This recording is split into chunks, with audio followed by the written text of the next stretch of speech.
Assalamualaikum warahmatullahi wabarakatuh. Sobat Istighfas, kita nikmati kembali tentang bagaimana indahnya kenikmatan surga menurut Al-Quran dan Sunnah.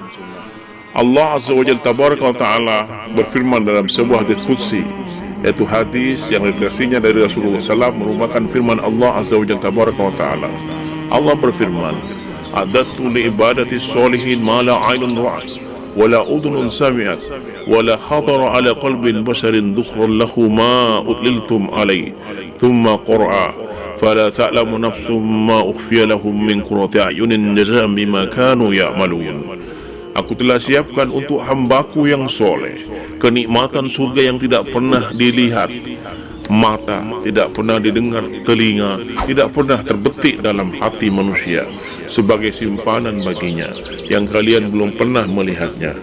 Lalu beliau membaca ayat, tidak ada satupun jiwa yang mengetahui apa yang disembunyikan untuk mereka dari bidadari surga, sebagai balasan atas apa yang mereka kerjakan. As-Sajdah ayat 17.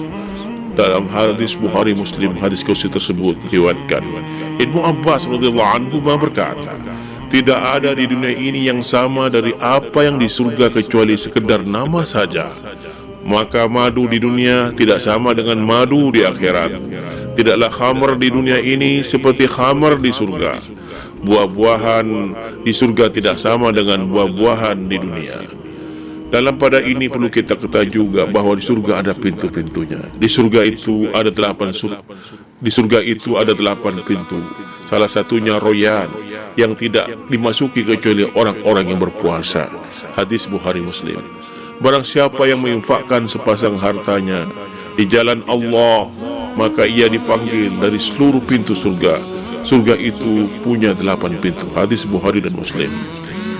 Ayuhal ikhwah, dan kita perlu ketahui bahwa kehidupan di surga ini tidak seperti sama dengan kehidupan di akhirat, tidak sama dengan kehidupan di dunia. Karena kita tahu kehidupan di dunia hanya sebentar saja, temporal saja. Kehidupan dunia indahnya mungkin sekilas belaka, selapa berhari, ganti bulan, ganti tahun, berubah pudar keindahannya.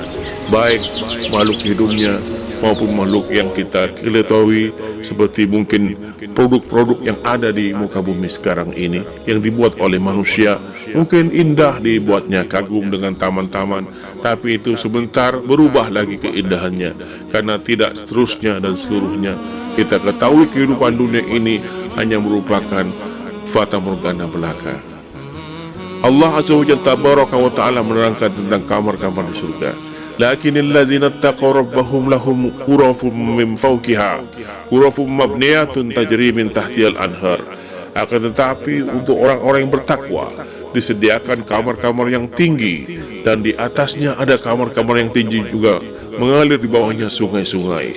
As-Zumar ayat 20. Innal mu'minin fil jannah lakhimatun min lawluhi wahidatun mawjufah tawluha 60 milan lil mu'minin fiha ahlun yatufu alaihim al mu'min fala yura ba'duhum ba'dha. Sesungguhnya bagi seorang mukmin di surga akan diberi kemah yang terbuat dari sebuah mutiara yang dirongga, panjangnya 60 mil. Di dalamnya ada keluarga-keluarga penghuni surga yang seorang mukmin menggilir mereka. Mereka tidak pernah saling melihat. Makanan ahli surga perlu kita ketahui, terangkan dalam Al-Waqi'ah, wa fakihatum mimma yatakhayyarun wa lahmi tari mimma yashtahun. Bagi mereka ada buah-buahan sesuai pilihan mereka, dan daging burung yang mereka inginkan. Al-Quran surat Al-Waqi'ah 41-45. Juga diterangkan dalam Al-Waqi'ah, wa fakihatin katsira la maqtu'atin wa la mamnu'ah, dan buah-buah yang banyak yang tidak pernah terputus dan tidak pernah mengenal musim. Surga perlu kita ketahui dalam tentang keadaannya, bahwa mereka tidak ada yang sakit, tidak ada yang ingusan, tidak ada yang membuang kotoran, berhadas kecil maupun hadas besar. Perlu kita ketahui di surga juga ada pohon, ya, sangat didekatkan naungan dari pohon yang berbuah. Mereka dimudahkan memetik buah-buahan. Sungguh kita ketahui bahwa surga penuh dengan kenikmatan tersebut. Ahli surga akan makan dan minum, namun mereka tidak buang angin, buang ingus, buang kotoran, buang air kecil, tidak buang air besar. Mereka hanya bersedawa yang harumnya seperti aroma misik. Mereka selalu bertasbih dan bertakbir, sebagaimana mereka diberi ilham untuk bernafas. Jadi ibadah yang mereka kerjakan di dunia dulu, ibadah yang akan berlangsung nanti adalah ibadah berzikir kepada Allah, bertasbih, bertasbih, memuji Allah, bertakbir kepada Allah. Ini ibadah yang tidak akan pernah putus sampai di surga nanti bagi orang-orang mukmin. Maka biasakan kita bertakbir, biasakan kita bertasbih kepada Allah sehingga kita mendapat kebaikan di sisi Allah.